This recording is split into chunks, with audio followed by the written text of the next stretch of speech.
Backstage. And we are live. Welcome everyone to the first MBC survivingbreastcancer.org webinar for 2024. I still can't believe we're already in 2024. I can't get used to saying that. But welcome. And we're very excited for this very special webinar to kick off 2024, which is the report back from San Antonio. So let me give everybody a little bit of context before we get started. Most of you probably know Abigail Johnston, and I work with survivingbreastcancer.org as a board member and also as the chair of the MBC Leadership Committee. And I suppose I should say, when I keep saying MBC, that stands for metastatic breast cancer. And so we, those of us who are on the call tonight, we attended a conference in December, and that was the San Antonio Breast Cancer Symposium, affectionately known as San Antonio or maybe SABCS. I think some people call it SABCS, just to make it even more confusing, but basically it is the largest, as far as I know, breast cancer conference in the world. There are many other conferences, but this particular conference pulls people from all over the world who are either living with breast cancer, working in and around breast cancer, helping patients on the clinician side who are living with breast cancer. It is basically thousands of people in the same room who basically have the same, I just said basically multiple times, but their focus is breast cancer and finding not only a cure, but also finding new treatments and managing the life with breast cancer. And so one of the things that I think is really interesting and really good about this particular conference is that patients are encouraged to attend, to participate, and not only can we learn directly from the people who are doing the research into the medication that we might actually take someday, it also allows us to be able to speak to those researchers, remind them of who they're working for, and help them to see the priorities of patients. And so for the first time in 2024, survivingbreastcancer.org sponsored several people to attend. They are here today. So Melanie, Katie, and Amy did get some assistance in attending that particular conference. And we also invited another Amy. So Amy Weimer is also with us today. She did not get a assistance from survivingbreastcancer.org, but she was there on a scholarship from a different organization, Twisted Pink, who sponsored 2 patient advocates to attend. And we are going to talk about what we learned in San Antonio. So pardon me for a moment while I lay out a whole bunch of disclaimers. With the exception of Amy Weimer, none of the rest of us have PhDs. She has a PhD. None of us have MDs. Or you don't have a PhD, you have a master's degree. Yes? No? What do you have? Me? Yes. What kind of degree do you have? But it's in biology. It's generally in biology. Yes. I'm a microbiologist by training, though. Yes. So, but none of us have MDs, right? None of us are doctors. None of us are oncologists.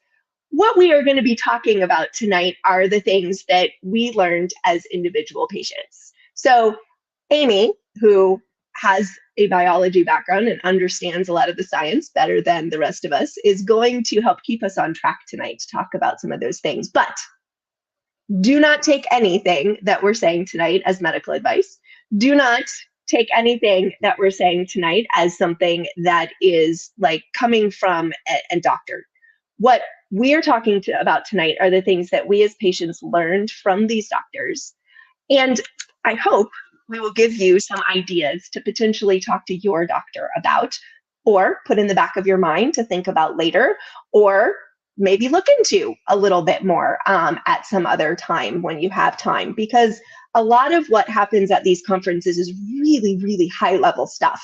I mean, these are the eggheads that are sitting in the labs and dreaming up new ways of dealing with cancer. And so there's a lot of really cool things that happen at these conferences that may never actually become a medication. So we want to try to make it as practical as possible, but realize the context, right? The context from where this is coming. It's coming from patients. It's coming from people who are living with metastatic breast cancer, and it's coming from what we think is important, which sometimes isn't what our doctors think is important, as I'm sure many of you have realized. So we hope this conversation will help you consider what's coming, consider what you might talk to your doctor about. But that's one other thing I want to say. A lot of times there are really big things that come out of these conferences. Standing ovations because there's this new breakthrough or this new class of medication. That's not what happened this year. There's a lot of building, that, or at least that's the way I look at it, right? A lot of building has to happen before we get to those standing ovations. And so, unfortunately, for all of us, there wasn't a huge, gigantic breakthrough that maybe all of us can consider taking in terms of medication this year, but the needle was moved forward. So I just want to give you that framework for our discussion. And what we're going to do is have each person share a little bit, not just about the science, but also what it was like to go to a really, really big science conference for the first time. And so if we could start sharing some of the slides, we can get started on some of the meat. And then as each person shares, they will also introduce themselves. So I just want to say very quickly that this presentation began at Project Life. And if you are living with metastatic breast cancer and you are not yet a member of Project Life, you might consider joining. It is a free virtual wellness house for those of us living with metastatic breast cancer by people living with metastatic breast cancer.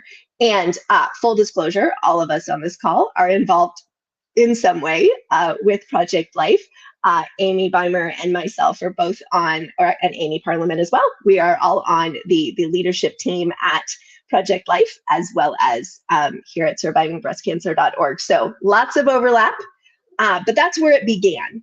And because we at Project Life, in addition to survivingbreastcancer.org, we have a core value of ensuring that good information is provided to you living with metastatic breast cancer. And the website, which is scrolling across the screen, is Project Life, MBC for metastaticbreastcancer.com. And we welcome caregivers at Project Life as well. So if that is something that you're interested in, please check it out. But I just wanted to make sure that we give attribution, because many of the slides that were prepared were not prepared by any of us in this call, but were also prepared by other volunteers that work with Project Life. So this is us. Here are the logos and that disclaimer. We are not oncologists. This is for informational purposes only. And please don't duplicate any of these slides without asking. Certainly, we want you to have good information to take to your doctors, and are happy to provide as much information as we possibly can. So with all of that, I'm going to turn it over to Amy to lead us through the outline for tonight and jump right in. All right. So we're going to do, I'm Amy Beimer. I do have a PhD, but it is in biology. I'm a microbiologist by training. I have MBC, and I've been delving into the science, particularly with Project Life for the last few years. So we're going to go through a lot of stuff. First, we're going to talk about what we learned about attending SABCS, as Abigail said. And then we'll get more into the science, starting with invasive lobular carcinoma and inflammatory breast cancer. Some educational sessions that were amazing at SABCS, learned a lot from those. And then we'll talk a little bit about ER positive, HER2 negative, specifically treatment after CDK4/6 inhibitors. So these are your Ibrance, Verzenio, Kisqali. So we're going to talk about like what happens after that. And a little bit, then Melanie's going to talk a little bit about some alphabet soup. And then we'll get into antibody drug conjugates. And we'll talk about what those are, a couple that were talked about, some clinical trials from SABCS. And then Katie will talk about toxicity management. And we'll do a little bit on liquid biopsies briefly, because it's super early research. Talk about exercise and metastatic breast cancer. And then lastly, postpartum cancer diagnosis. But first, we want to talk a little bit about what we learned about attending SABCS, which I think is going to be on the next slide, which is kind of a placeholder. Yeah, there we go. So one of the things I learned, this was my second SABCS, but my first thing I learned early on was to hit the Advocate Lounge, because that is where all the cool kids hang out. And by cool kids, I mean advocates. So that's what I learned. So I didn't know if we want to go around a little bit and chat about that quickly. So I'm Amy Parliament, and I am living with metastatic lobular cancer. I had an early stage diagnosis, and then 5 years to the date, metastatic. I'll celebrate 5 and 10 years in about a week. So whoop whoop. And it's thanks to the research and all the other advocacy. So for me, being in the advocacy lounge, I was able to meet other advocates and also learn about other organizations. For instance, since I have lobular, and Surviving Breast Cancer does a lot of collaboration with all these other organizations. So I was able to meet people from the LBCA, which is the Lobular Breast Cancer Alliance. So I was able to do some networking with some of those people. I also met people from the IBC, which is the Inflammatory Breast Cancer International Consortium. SBC has a relationship with them. So I thought it was nice to be able to meet people with my similar diagnosis, but also meet other people from different places. And they had good food too, just so you know. Like, that was one good thing. It was a place where you could go and relax, but also still be around other people.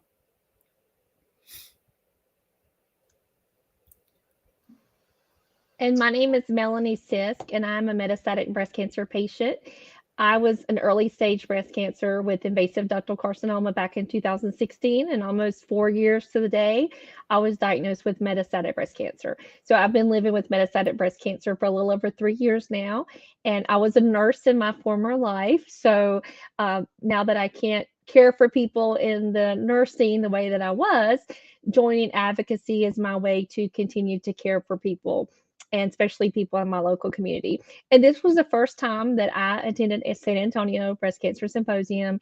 And I learned that you need to go with a buddy, hook up with someone who's been there before, who kind of knows their way around, because it's just so overwhelming. We're talking about a huge convention center with over 10,000 people in attendance. So hook up with someone who knows their way around, and then that way you don't feel so lost. And then definitely the Patient Advocacy Lounge is the place to be. We're definitely the cool kids there, and they do have some good food. You get to meet a lot of other advocates that you've seen or worked with previously, and it's just really great. You know, I always say there's power in numbers, and I love being around my fellow Medsters. Like, I just gained so much strength from being around them. So I love that. And so you do get to learn a lot of the cool new science that's coming out, and some drugs that potentially you may have in your future. And that's something you could definitely talk to your oncologist about. So I really enjoyed it. Do not wear heels, because you do a lot of walking and your feet will hurt. So, and just take it day by day. I'm such a planner. I tried to plan my whole week out, and my friend Abigail was like, just do it day by day. She was right. Do it day by day. It's too overwhelming to think about it. Just one day at a time. And then if you're a little bit tired and you need to sleep in one morning, sleep in. You can always go back and watch it after the fact. But I really enjoyed being there in person. I would highly recommend it to anyone who has the least bit of interest in advocacy or the science behind breast cancer. And a shout out to Eli Lilly for sponsoring the Patient Advocate Lounge. I believe this might be the 4th year that they've done it. It was a suggestion and a request from patient advocates that they took very seriously. So just a small example of how patients can influence how things happen. But go ahead, Katie. Thanks. I have been living with metastatic breast cancer now for not quite 6 years. I will be 6 years in just about a month. And I was diagnosed metastatic de novo, or from the beginning. One of the things that has not been mentioned yet that I learned about attending San Antonio is that it's very easy to pack too much clothing because you don't know what to wear. And the bottom line is you need to wear what you're comfortable in.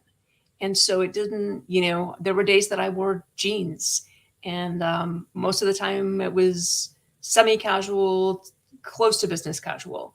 But there were people dressing in what they were most comfortable in. And that was, I think, a big takeaway for me. I did not need, all the outfits that I brought. And I did need room in my suitcase to bring cool stuff back. I enjoyed also visiting the exhibit hall, where there are a lot of the pharmaceutical companies of all sizes and many other exhibitors. And there's lots of things that you can pick up. Of course, there, have lots of cool free stuff to bring home, as well as information. And so I was glad that I had left just enough space in my suitcase to have that home, to bring that home with me without breaking the weight limits at the airline. These are great suggestions from the people who attended for the first time. And I just wanted to say from the SBC perspective that being able to sponsor, being able to help defray the costs of going to such a big conference is something that we are committed to.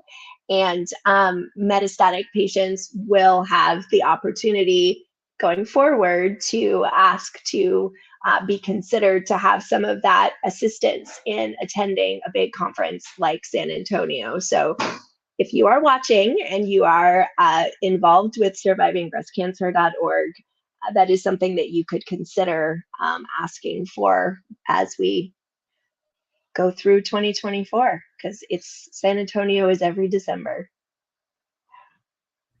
All right, shall we get into the meat of things? I think Amy Parliament, you are up. Hi. So a little bit of my background, I work in healthcare and I manage an imaging department. And living with lobular breast cancer, many of you know if you've been diagnosed with that, it's very hard to see on imaging. So it was great to be at San Antonio this year and to have that acknowledged. But I spoke to Dr. Mankoff, who was doing a lot of research behind the scenes. He spoke at a Hot Topics and he served on a couple of panels. And one of the things that he shared, and I wanted to start with before we start our presentation, is that technology is more advanced right now than our treatment options. So that is something to consider as we discuss what was learned at San Antonio. For those of us that attended the first time, we thought the conference was fabulous and we felt like recharged and regenerated. But others that have attended it previously, they didn't see something that really stuck out in their minds. It was just like a year for building. So for invasive lobular carcinoma and inflammatory breast cancer, they're kind of hard to see on imaging. But this year at San Antonio, this was a huge thing. The IBC presentation was selected for a People's Choice presentation, which was a big first. They felt like there are strides and steps being made for inflammatory breast cancer that are making a difference in the lives, and they want to be considered, because oftentimes you hear about ductal carcinoma, but it's easier seen, and there's been more research and stuff because of the availability to see stuff on imaging. So now we're moving that needle for IBC and ILC. Right now, they're looking at genomic mutations and how it's different in ductal as opposed to IBC or lobular. For lobular, it's the E-cadherin that makes the difference. So they're now starting to study that. And so that is making a difference. And they're trying to look at gene mutations, but that's been hard to study in years past. So it takes... Abigail, maybe you can help me here. Like, I know as they study, it takes years when they're doing these clinical trials for us to get research back. So sometimes as a patient, we're wanting an answer in a year, and sometimes it takes them 5 years, 10 years to really make a difference because they're doing the clinical trials or doing the study. So now they're looking at molecular level things and therapeutic options. And they're showing that there's more than 96 genes that are implicated with inflammatory breast cancer than in the non-inflammatory breast cancer. So there are options. You'll see on this slide that there is a published paper, so you can click that or research this to get more information. You can also go to the Inflammatory Breast Cancer International Consortium. They gave a presentation and a synopsis on things that were shared. They also have the posters for inflammatory breast cancer on their website, and they break them down and they explain them. There's also better education for our symptoms for lobular and inflammatory, because we don't necessarily have a lump or a bump that can be focused on. It's basically the patient has to share with the physician if they have changes, or sometimes for us, like our cancer tumor markers might shift.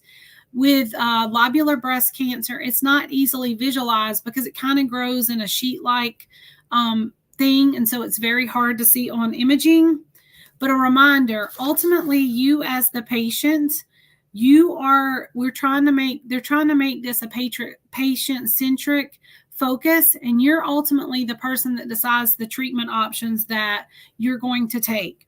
I'll give you a little history for me. I'm on my 65th treatment of my first line of treatment. I've had good response thus far. And I'm on Ibrance and Faslodex, but there's like different things in different studies. At one point, I've had the option to change treatments, but even at this conference, I was able to talk to some of the physicians, and many physicians feel like if you're on a treatment that works, you shouldn't change what is already working. You stay where you are. Make sure you're researching and and that you're getting data from a reputable study. Another thing that Dr. Mankoff shared in one of the hot topic sessions with regards to lobular and inflammatory, that they're studying the amino acids to see what that is doing and how they can make adjustments with injecting for PET CTs. He also shared that for lobular breast cancer, that you need to have both types of PET CT. You need the one with FDG and the one with Seriana. The Alamo Foundation sponsors the Hot Topic sessions, and they're every night. What they do is they bring people from the different sessions that were popular during the day, and they discuss and they break down all the information and explain it for the advocates. And then they also give you a chance to ask questions. So that was like a big thing for those of us that attended the first time as well, because there's so much data, so much science information, but they break it down on a level and tell you like key takeaways. So that was very nice. I'm looking over my notes. Another thing that they're coming up with for all types of cancer, but they should be able to make a difference for lobular and inflammatory. They're starting to do contrasted mammograms for patients. That'll be something that you'll see roll out. If you're in a small rural cancer center, they might not be using that yet because it's not the gold standard. So don't be discouraged, but if you feel like, as always, you could get a second opinion, but that's something that's just now rolling out, and they'll continue to study that over the next couple of years. For the Seriana PET CT, just want to put this out there. If you are on some kind of, for instance, if you're on fulvestrant, for you to be able to get an accurate study, sometimes you have to come off of treatment for a certain period of time so that they can get a true diagnosis due to the imaging. That was something that was shared at one of the hot topic sessions. And just remember that when you're talking to other patients, what your treatment is and what their treatment is, it might be a little different based off of your cancer properties. So just remember, ask questions, but get informed information.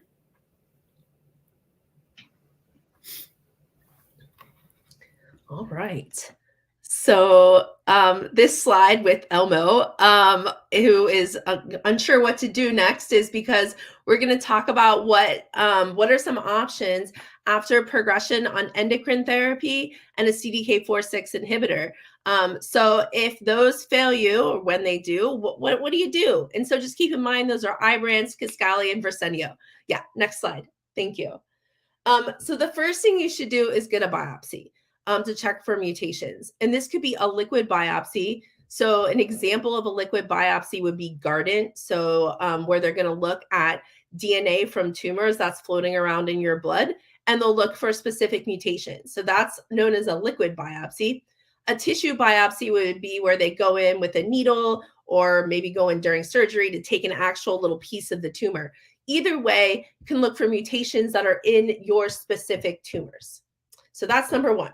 The next slide is going to look at, and there's a lot going on here, what then? So there are several mutations now that are indicated for treatments. So we're going to start kind of on the left-hand side of the slide, if you can see those, is a PIK3CA mutation.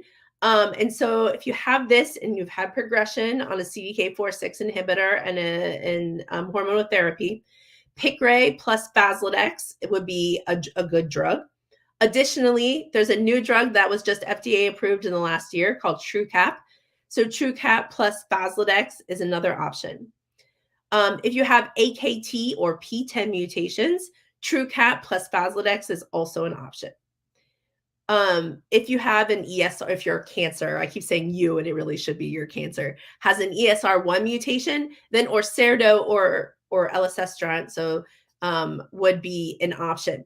So you'll see we've just listed through 3 drugs that that your cancer has to have a mutation in for you to be eligible for. And that's why it's so important to look for those mutations with a liquid biopsy or a tissue biopsy. Now, if you don't have mutations, fine, this was me, currently still me. There's options. So one of those would be Afinitor plus Faslodex. If you're on a first-line Ibrance, you might consider switching to Kisqali plus Faslodex. If there's slow or mild progression, maybe just now progression's progression. It's always scary. I just want to throw that out there right now. But if it's slow or there's not a lot, it may be worthwhile to do treatment beyond progression, kind of watch and wait and see what happens. However, if there's aggressive progression, chemotherapy or antibody drug conjugates, which we'll talk a little bit more about, would probably be indicated. Again, right, we're not oncologists, but this was from a really great session on what are the options after like Ibrance, Verzenio, Kisqali. Finally, if you have an inherited, sometimes called a germline mutation, so these are ones you inherited from your parents, and you could pass on to your children. In BRCA1/2 or a PALB mutation, a PARP inhibitor such as Lynparza might be indicated. Now, of course, as Amy so rightly pointed out, all decisions are our own and in consultation with our oncologist, but ultimately our own. And it's really important to consider toxicities, right, of these drugs. They all have different toxicities, and also any comorbidities that you might have. All right, next slide, please. I just wanted to jump in and say that at this particular session, which was basically treatment decisions after CDK4/6 inhibitors, Dr. Stephanie Graf, who was the moderator of that session, literally said, "I consider this area to be a mess."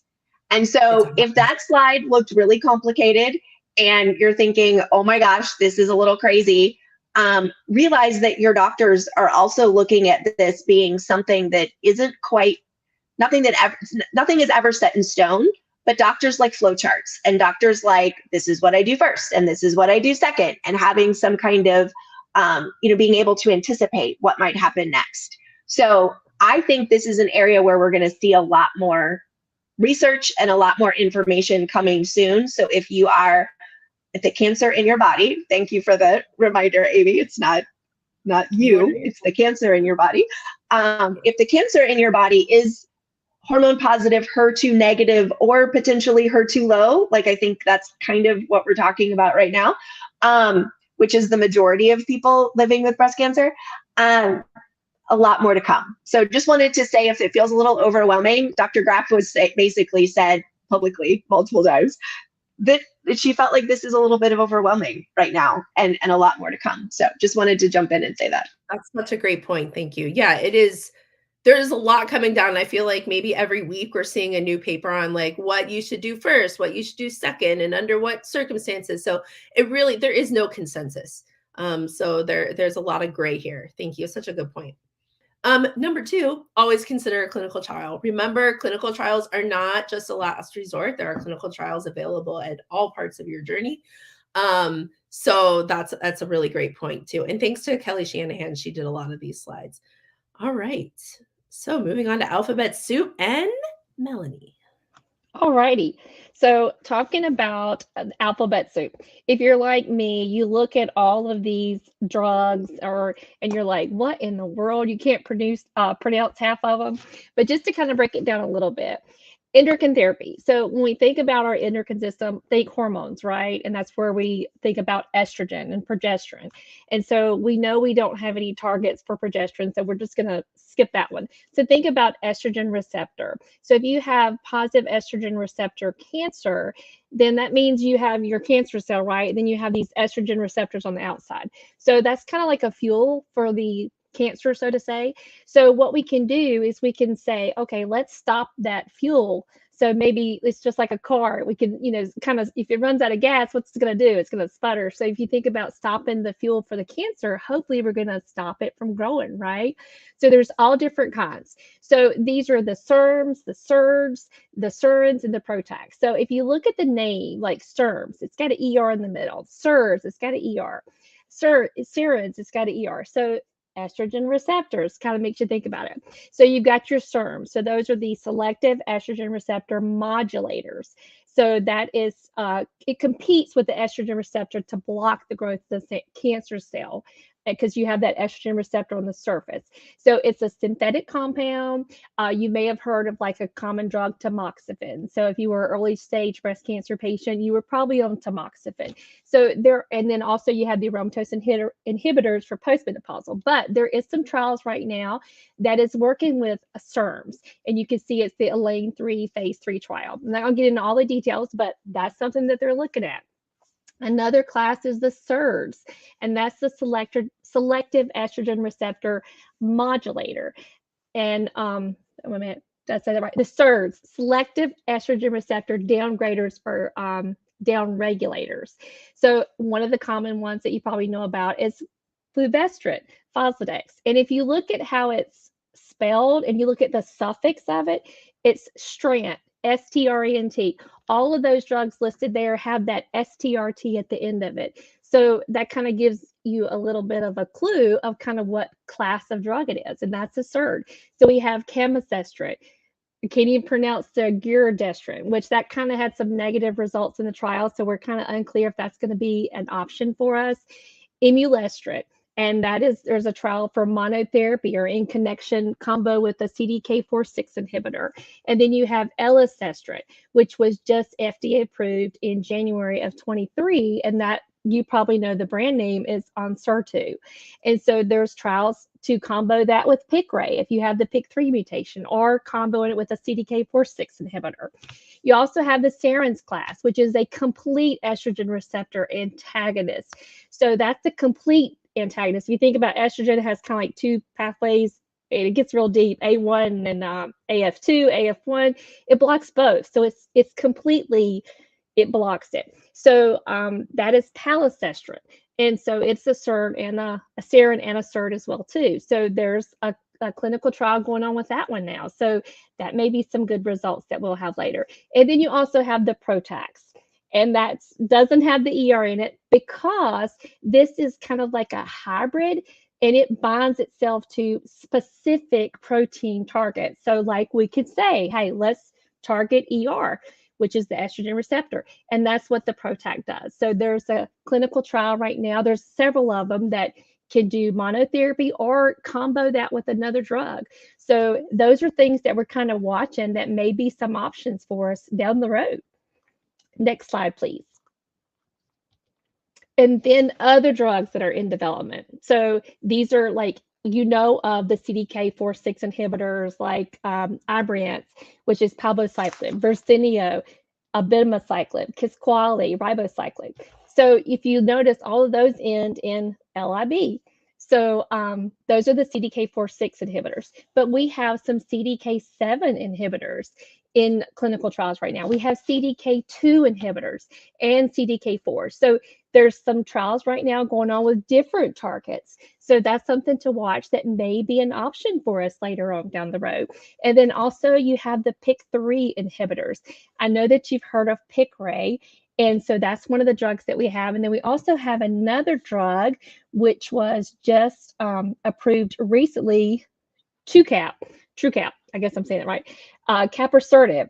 And so that was just approved recently. So those are two drugs that actually target that mutation.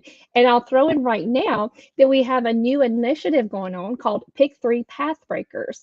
And so it's a nonprofit that we're starting. Dr. Neil Vastin from Columbia University is really the brain behind it. And so what our mission is to help educate more people about the PIK3 mutation that is on the cancer cell, and then also to raise awareness about it, and also to raise funding for research, because we know that's a mutation that exists in hormone positive breast cancer.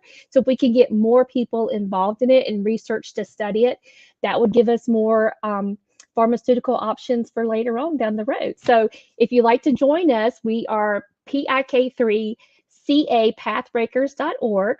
We also have a private Facebook group. So if you have that mutation and you would like to join our mission, please join us. We are encouraging more people. We want to build our a group up, and we'll have different working groups so you can actually get involved with us in our mission. So those are some things that we're watching. There's all the clinical trials listed there. If you want to go look them up and research, you can. But just to give you, there's some hope. We do have some drugs that we're watching right now. Next slide, please. And then knowledge is power, right? The more we know, the more knowledge we have, the more power that we have, and the more that we can go to our oncologist, our care team, and say, hey, what about this drug? Is this an option for me? So there's a lot of things coming down the pipe. Like Amy B said earlier, when you have progression, get some testing done. Let's look at your cancer now. What's going on? If you haven't had next generation testing, get that done. Ask for it. Demand it from your care team. You need that. And you can always get a second opinion with another MBC expert or with a actual breast cancer oncologist if you're not seeing a breast cancer oncologist. If you're seeing a just general oncologist, you can actually see a specified breast oncologist. They're hopefully maybe a little bit more knowledgeable about breast because that's all they concentrate on. They don't have to look at all these other cancers. So definitely do that. And you can always consider a clinical trial. Some people think clinical trials are the last dish of fits or last try to get something done. That's not the case. Clinical trials are where we learn what's new and what's working for us. And that's not the last resort that you have as a clinical trial. So definitely we would encourage that. Thank you. All right. So now I just wanted to jump in, just real quick, just jump in and say that one of the reasons why it's really important to ask for this testing is that things change. And I thought at the very beginning of my diagnosis in 2017 that my receptor status was in stone, that I was always going to have, the cancer was always going to have estrogen receptors. That is not always the case. Things change. And some of these specific mutations that Melanie was talking about, like PIK3CA, is actually something that isn't in your DNA. The cancer can acquire that as an example of a somatic mutation. And so that's why it's important to get some of this testing, because as the cancer is attempting to beat the drugs, it's changing and it's mutating. And so that's why getting those genetic tests, those genomic tests are super important to find out when things change. So I just wanted to make sure that wrap that all up. Take it away, Amy. So important. So important. Yeah, I just had my estrogen receptor downgraded from like 100% to like 12%, so it does change.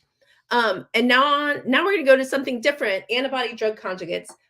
There are a lot of these. We're going to talk about what they are, some approved examples. So Enhertu is one, as well as Trodelvy. And something to keep in mind about these is there are different ones, and there are different ones for all different subtypes. So no matter your subtype, at this point, there is an ADC for you. And there are a ton coming down the line. And what I mean by that is lots in clinical trials and many in preclinical trials, which would be like in mice or in cell lines.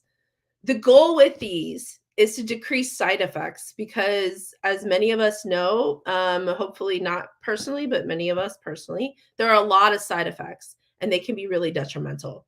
And then, of course, maintain and increase the effectiveness. So these are two things that are really being worked on in labs to get these to be more tolerable and to increase their effectiveness. So first, we're going to talk about what they are. So if you can, next slide, please. Awesome. So what is an antibody drug conjugate? The good thing about this word is that it describes exactly what this guy is. So on the right of the slide, you're going to see this big blob, and it looks like a Y. So, you know, a little YMCA. So antibodies are these really big molecules that your body uses for defense. And when you think about COVID antibodies, that's an antibody that sticks to the COVID virus. And what we're looking at and what has been engineered in the lab for these ADCs are antibodies that stick to cancer cells. So the whole role of the antibody is to stick to a cancer cell.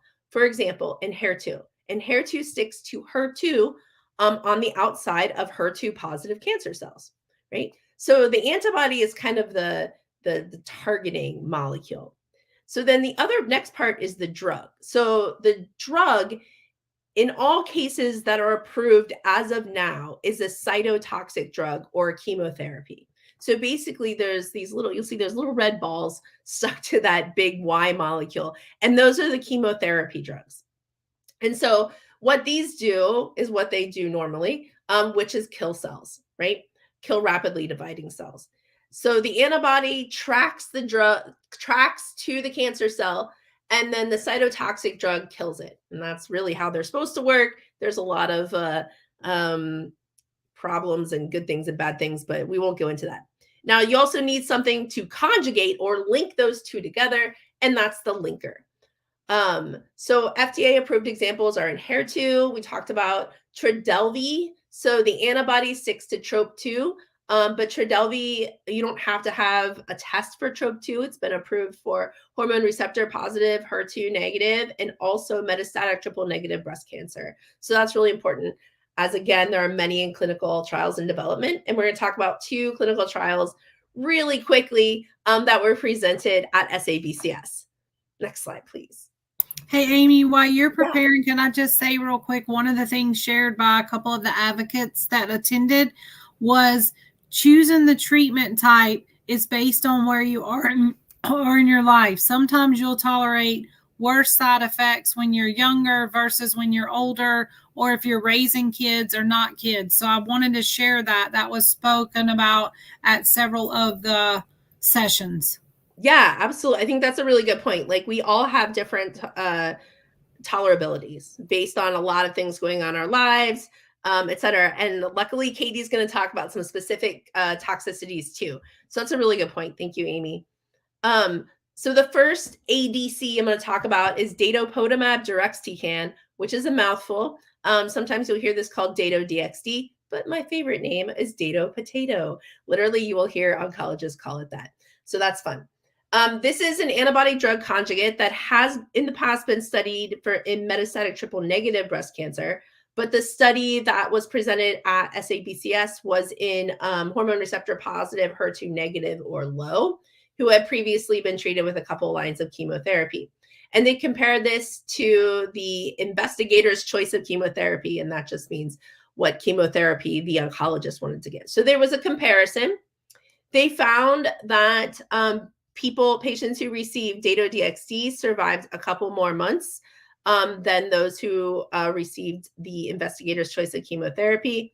And something you'll hear a lot is that we're still waiting on the overall survival data because it takes longer, which really is good because that means people are living longer. We want the overall survival data to take a long time, even though it does make it difficult as we wait for the drugs to be here. But that's something to keep in mind. Also side effects. So compared to the chemotherapy, Dato-DXd had less neutropenia, which means less low white blood cell counts, but there were more mouth sores. So stomatitis is mouth sores. So that's one of the known side effects of Dato-DXd. And we'll talk, and Katie's going to talk more about side effect management in a little bit. There were more all grade side effects, which we won't talk about, but there were fewer very serious side effects. And there were also some eye side effects, which you can see with the antibody drug conjugates. They also studied the quality of life and time to decline, which was 9 months in Dato-DXd versus 4.8 months. So something to take away from this, I think, is just that there's a lot going on in the slide, but we are seeing increased progression-free survival, which is good. And we are seeing different kinds of toxicities and different kinds of side effects. And this will be a running theme for different antibody drug conjugates.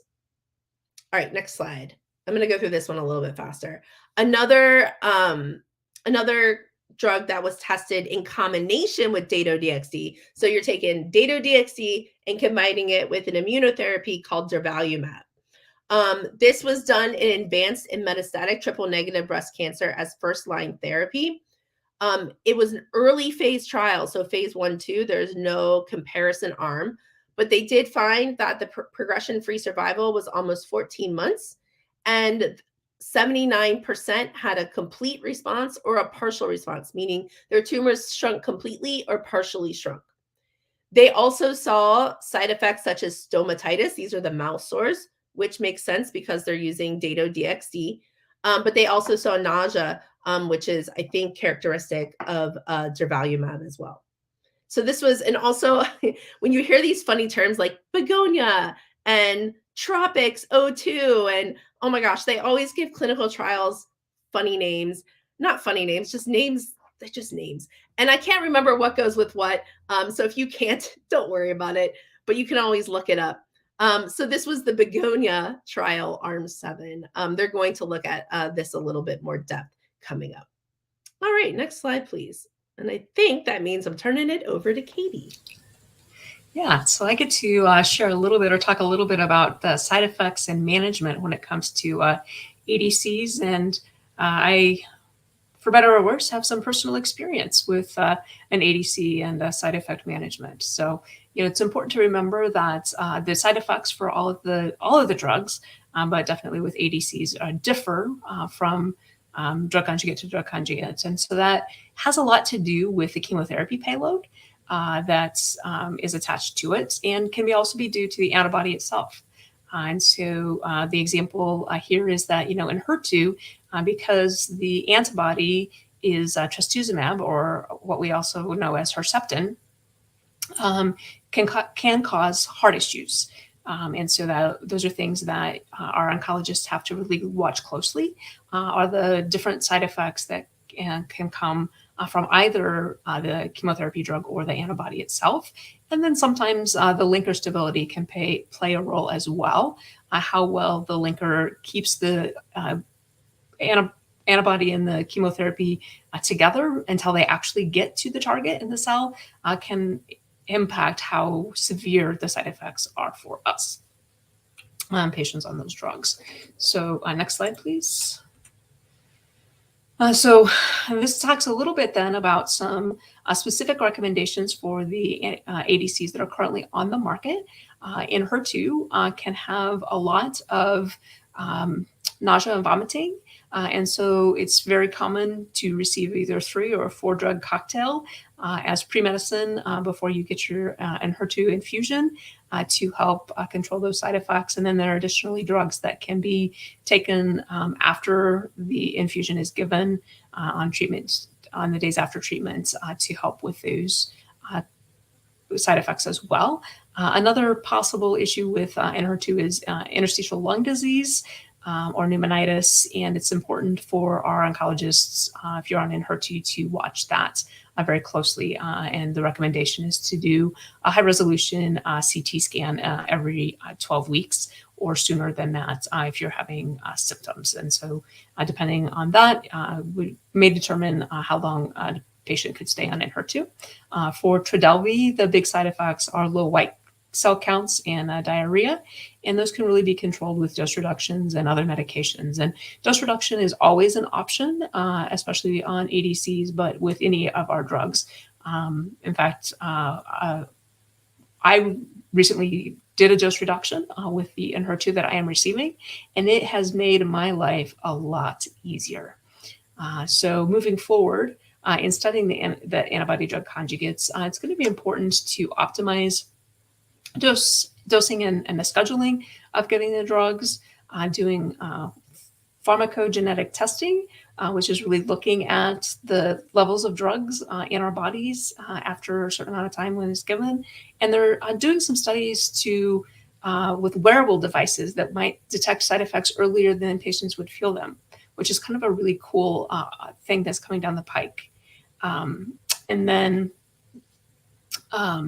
there's lots of drug engineering going on, as Amy mentioned. There's lots of new ADCs in development, and they're hoping to continue to lower the toxicity of those as those to do that. Because the whole idea, right, of antibody drug conjugates is targeting the chemotherapy directly to the cancer instead of going all the way through our bodies. But we're still learning a lot about how to do that really effectively. So yeah, like I said, there's lots of things in trial, and that goal is to really decrease the side effects and increase the effectiveness of the drugs.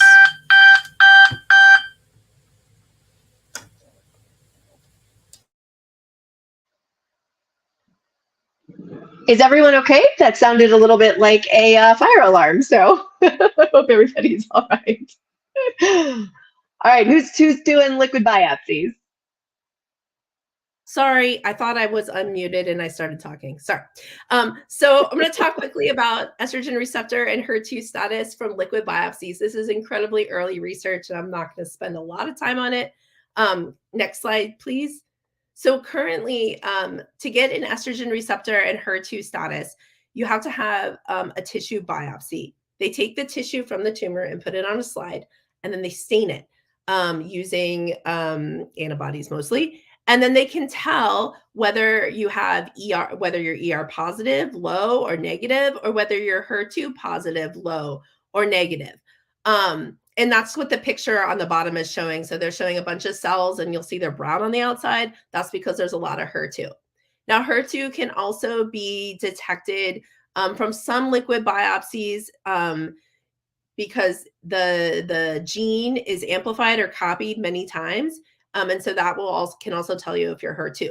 But as of now, there is no blood test that can give you your estrogen receptor status and whether maybe you're HER2 low. It cannot tell you that. So next slide, please. What they're working on is trying to figure out a way to do this. And I think this is really exciting. I listed 2 studies here. The one on the left is determining HER2 status from blood, and the one on the right is looking at ER status from blood. Now, there's a lot of details here, looking at epigenomics and fragmentation, blah, blah, blah. But the important point is, right, your tumor cells shed DNA, right, into the bloodstream. And there are some weird technical ways they can take this information from the DNA and tell whether the estrogen receptor, which is a protein, is turned up or turned down, or whether the HER2 is turned up or turned down. And what's really exciting from there, I keep saying that because it's really exciting, is that they're using machine learning to do this. And machine learning is another fancy term, or is a type of artificial intelligence. And so we know that artificial intelligence and machine learning has pluses and minuses. I'm going to go with this as a plus because it's much easier. It will be, hopefully, down the line. Again, this is not approved and it's very early phase, from a blood draw as opposed to having to go in and get a sample. Right. So that's pretty exciting. All right. So that's all I'm going to say on that. Again, it's early times. I'm going to turn it over for exercise to Katie. In our disclaimer, there was a really neat presentation about a study that was done about exercise in metastatic breast cancer. But the disclaimer for everyone is that you should always speak with your physician before beginning an exercise program. So the study, if we can see the next slide, was the preferable effect trial. And it actually, so they took 350 patients with metastatic breast cancer. And this was a trial that happened outside the United States. It was primarily in countries in Europe and Australia. They did randomize them to 2 groups. And so One group in the study had a 9-month structured and personalized exercise program that involved aerobic, exercise, resistance, and balance. And then the other group just got general exercise advice, probably the same thing that we've all heard from our physicians and anyone else who wants to give good exercise advice. And so what they found in the results was that those who got the structured program reported an increased quality of life, decreased fatigue, better physical and social functioning. They didn't find any significant differences in emotional fatigue or functioning, but the the structured exercisers also had reported less pain and shortness of breath at the different measurements along the way. And so the study authors said that they're recommending supervised exercise as part of a supportive care regimens during palliative treatment. One of the things that we're hopeful that studies like this might provide for us someday is that perhaps then insurance would help cover some of the costs of these structured programs, because we know that having a structured program like this does involve some level of cost. So, but it was kind of an exciting thing to hear, and a good reminder, I think, for all of us about the importance of exercise in maintaining our overall health, even though it can be hard with metastatic breast cancer.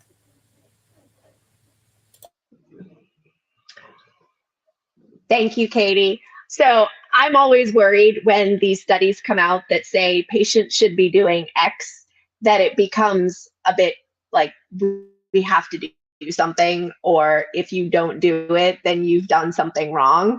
I think the best thing that came out of this study is that it talks about quality of life, but it also talked about reducing side effects. And so definitely not something to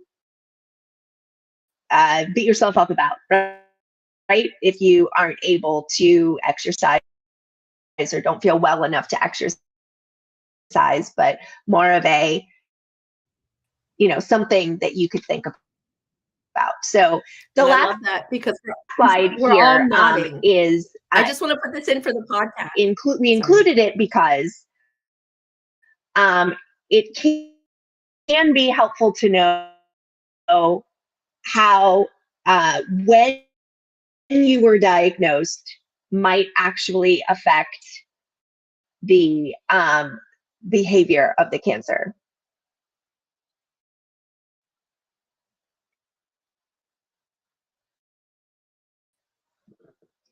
Thank you, Amy. So the postpartum cancer diagnosis, the reason that we included this is just sometimes when you were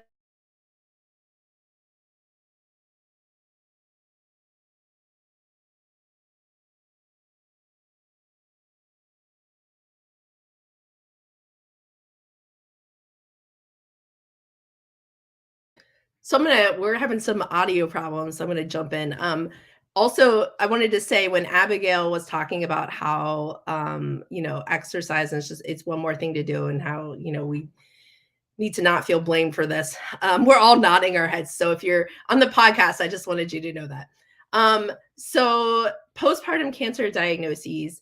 So breast cancer during pregnancy, particularly during the second and third trimesters, or during the postpartum period, particularly the year following the birth, is often described as pregnancy-associated breast cancer, or PABC. Everybody loves an acronym. Nobody loves them more than possibly scientists, except possibly government. So PABC is pregnancy-associated breast cancer, which often exhibits poor histopathologic features. So when you look at it under the microscope, it tends to look more aggressive and has a worse prognosis. And Abigail helpfully put a link in here as well. So postpartum cancer diagnosis definition. So this is important. It's the 5 to 10 years, not just the year after. It's pretty long following pregnancy. And this is also described as PPBC. So you have pregnancy-associated breast cancer. So during the postpartum period, particularly the year following birth, and then postpartum cancer diagnosis, 5 to 10 years. All right. So studies show that a diagnosis of breast cancer in the postpartum period is associated with a higher risk of a stage 4 diagnosis independent of subtype. So while pregnancy, like especially in younger years, and hopefully Abigail will correct me if I am wrong, shows a transient or a short-term benefit, or it's short-term protective. As you age, the pregnancy can actually lead to a period of increased risk for breast cancer. And this is something that is new and has actually, they had a whole wonderful session in June at the American Society of Clinical Oncology as well. So this is a very active and really important area of research. So increased surveillance during the postpartum period is warranted. And some research has been conducted in looking at circulating tumor DNA in breast milk for detection. In fact, I was just looking at Ohio State University. They have an ongoing trial for this exactly. So they're trying to work out, and, you know, probably a lot of us know somebody who were kind of poo-poo when they said they had a lump in the postpartum when they were breastfeeding, and like, oh, it's just a clogged milk duct. And it turned out not to be. And every time I hear that, it just destroys me, because, you know, we need to believe people and we need to look into these things. So this is really important, and it'd be really great to have this ctDNA. So they're looking for tumor DNA in breast milk, right? So fairly, I guess, I've never breastfed, so I don't know, non-invasive. So this research may be applicable to those of us already diagnosed with MBC, and that the cancer may not behave as expected based on subtype or receptor status or other objective factors that our teams are following. So it's important to know, like, if you were diagnosed in the postpartum period, those 5 to 10 years, that your cancer may act more aggressively, even if it's maybe like estrogen receptor positive, which is generally, and not always, what they call indolent, or maybe more slow growing and not as aggressive. So those factors are really important. And whatever I didn't hit, perhaps Abigail will be able. All right, hopefully that's a little better. I did a little troubleshooting on the audio on my end. So as some of you may know, I was diagnosed while breastfeeding. And so this was kind of near and dear to my heart, because while I was not dismissed, many people are. And so, you know, if you know people in your circles, right, if you're already diagnosed with cancer, this is a little like, why should I know this, other than knowing maybe your cancer might behave differently? But if you know people who are breastfeeding and they start talking about, you know, lumps or things that they are feeling that are different, changes that they are noticing, you can then encourage those people to take it seriously and make sure their doctors are taking it seriously. One thing that was discussed quite a bit at the conference too, we didn't make a slide about this, but just legitimately overall, as medications are approved by the FDA, they're super expensive. And new medications, quite frankly, especially the ADCs, which everybody is very excited about, it's a new developing area of research, super expensive. Additionally, they're in the top tier typically. So, and what I mean by that is your insurance company has a list of medications that they pay certain amounts for.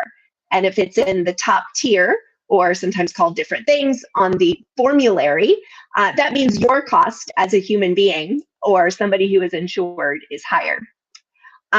You don't pay a copay for, say, aspirin, or, you know, things that have been out for a long time. But when something is new, it's a lot more expensive. So what do you do as a human being when you need to take a medication to stay alive, but it's super expensive? And it's hard to budget for some of those things. And so I will tell you that this is something on a lot of people's minds, and we are absolutely going to tackle how to cover the cost of cancer care in one of our upcoming webinars. I don't know which month we're going to do that yet, but stay tuned, because I'd really like to dig into some of that, because it is such a huge issue that so many people are dealing with. So if we can take the slides down at this point, Laura, because we are a little bit over our hour, but I want to make sure that we get to the question that I ask everybody at the end of our webinars. Is the audio bad again? No, go ahead. Somebody on Facebook asked about, Kathleen on Facebook asked, did they address about the astronomical cost of drugs at the conference? And I just wanted to put a reminder out there that there are copays offered if you have private insurance. You can check with your insurance and apply for copay cards that do offset the cost of the drugs. But if there's anybody else that wanted to comment, I just wanted to read that question. Yeah, so we're going to do a whole webinar on that, because I think I want to dig into the details on that, because there's so many nuances and there are so many options out there, and I'd love to get some organizations that all they do is cover people's copays to come in and talk about how that happens. So Kathleen, that's a great question, and this is exactly why we do these things live, because then we get our community to tell us what's important to them. So we're going to be doing that at a later date. Melanie, did you want to jump in? No? Okay. So I want to get to our the last question I ask of all of our webinars, which is for all of our panelists. And great job, everybody. Let me just say that, because some of you, I won't say any names, were a little worried that you wouldn't be able to talk in such an amazing, articulate, and helpful manner. Y'all knocked it out of the park. So appreciative for all of you for your time. And of course, for Amy Weimer, who came also to help make sure that we got the science right, which is always important. So I would just want to put it out there that if people have questions following our discussion today, that shoot those over to Laura at laura@survivingbreastcancer.org. She will make sure that the question gets to the right person so that we get you whatever information we know, which is basically we will send you lots of links to all of these studies that then you can talk to your doctor about. But we can't give you medical advice, but we can help you with the information that we know so you can have a conversation with your team. But hopefully everybody's had a chance to think about what question would describe our conversation tonight. And as usual, I'm going to call on Laura first. So what question comes to mind, Laura, about this conversation? Thank you. And just to quickly echo Abigail, like, again, rocking it out of the park. You guys are on fire. And just to share with our community, like, the power of our volunteers, like what you guys are doing and bringing to the table is just incredible. So thank you from SBC onto all of you. But my word is options. Like every single slide had so many options about what treatments are coming, what's available, that, you know, to be able to focus on the developments for MBC. So options. I love it. Love that. Thank you, Laura. And thank you for when we come up with, hey, let's do this crazy thing. You always say yes. Thank you for always saying yes when I have a crazy idea. All right, Amy Weimer, what would be the word that you would consider tonight? I was going to say collaboration for two reasons. One, like all the science that we talked about and all of these studies take, like, it's not one scientist, it's not two, it's not three, it can be dozens. And all of the people, all of the patients, MBC patients who enrolled in these clinical trials to help us going down the line. So I think that's huge. So that's a collaboration. And then also this awesome collaboration here, which has been really fun. I love working with you guys. So that's it. And we will definitely be asking you to do more, because it was a lot of fun. All right, Melanie, what word comes to mind about our conversation tonight? The word that comes to my mind is empowerment, because I feel like we are a group of empowered women who are helping to empower others through knowledge. So I think it will help us. It helps us become more confident in our decision and our controlling somewhat of our life of what we can. And I feel like we're sharing that with our audience, helping to empower them so they can be more confident in the decisions that they make. So that's the word that sticks out with me. Love that. Thank you, Melanie. All right, Katie, how about you? What word comes to mind about our conversation tonight? So I think for me, the word about all of this that I come up with is connection. And in part because the conference was really a great opportunity to connect. And then our conversation tonight is an opportunity for us to help connect our viewers with the information that we brought home from San Antonio. Love that. Thank you, Katie. All right, Amy Parliament, what about you? Melanie stole my word, so I'll pick another. So I was thinking about community. And one thing I love about SBC is that they embrace the metastatic community as well as the early stage. And I feel like we try to bridge the gap between early diagnosis and late stage, but also with the community.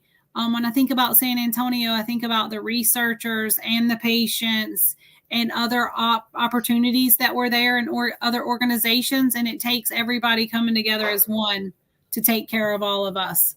So that's my word, is community. Thank you for that. And one thing that I don't think we got a chance to mention on one of those earlier slides is that survivingbreastcancer.org has an inflammatory breast cancer support group as well. So if you are living with inflammatory breast cancer, check that out on the events page. I think my word for tonight is hope, because all of these medications that are coming, that means more time. That means more time with our families. That means more time living with MBC. And this, I've been going since 2018 to this conference. So part of the reason why I wanted to make sure we got some views from the people who have begun going now, because it's changed over the years. But the thing that impacted me the most at the very first conference that I went to was, oh my God, there are thousands of people who are trying to figure out how to solve this problem. And being around people who have dedicated their lives and careers to solving this problem of why does breast cancer proliferate? Why does breast cancer metastasize? Why does breast cancer come at all? That gives me hope that within our lifetime that we will not only see new medications, but we will also see potentially solutions that make metastatic breast cancer not what it is right now, which is something that will end the lives of the people who are diagnosed with it. So that's what that's why I keep going every year, is to see and be around the people who are trying to solve this issue. So I hope you have enjoyed our discussion tonight and hearing from the people who attended San Antonio. I hope you will take it to heart if you are a volunteer with survivingbreastcancer.org. If there is a conference like San Antonio that you would like to attend, that survivingbreastcancer.org wants to partner with you and wants to help facilitate advocates being able to learn. So keep that in mind. And for our MBC webinar series, during the month of January, we began with the report back from San Antonio.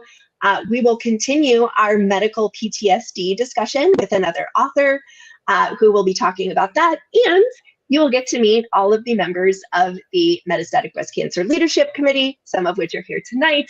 But those are the other events for our series that you can see and attend through the events page at survivingbreastcancer.org. And Laura, is there anything else SBC-wise that you'd like to share before we sign off? No, thank you. This is always a pleasure. I'm so glad we're able to partner. And again, I think we dropped my email earlier, laura@survivingbreastcancer.org. But if anyone has questions, feel free to reach out to me and I can filter them along. And also, if you have ideas on topics you would like us to hear, we're just kicking off 2024. We're really excited. There's a ton of momentum on our MBC leadership team. There's going to be so much coming. I'm excited. So feel free to reach out to me if there's something that you're looking for, because I always say, let us know and leverage our nonprofit and we will build it and make it happen. And as a reminder, I just want to share that us as a team want you to know that there's a way to live with metastatic breast cancer. We're living with, not dying from. Thanks for joining us. Bye. Bye.